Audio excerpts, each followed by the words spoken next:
A day in my life as an OFW here in Spain. Hola mga Mima! Ilang araw na ngang umuulan ngayon sa Spain mga Mima, pero kahit ganun mga Mima ay hindi tayo papatigil sa pagtatrabaho. So ngayong araw na to mga Mima ay maaga tayong nagising para pumunta sa pang-umaga nating trabaho. So mga Mima, sa mga nagtatanong kung ano nga bang tinatrabaho ko, minsan part-time cleaner, minsan makeup artist, minsan eyelash artist, minsan eyebrow artist. So, lahat na, name it. Basta pagkakitaan, tatrabahuin ko.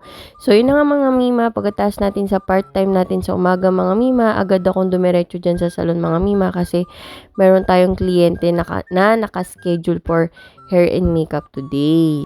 Tapos nga nun mga Mima, kahit umuulan ay hindi tayo papapigil, no? Basta kikita tayo ng pera. Agad akong pumunta naman sa susunod na kliyente. So, sinamahan pala ako ni Nanay Mercy sa susunod nating kliyente.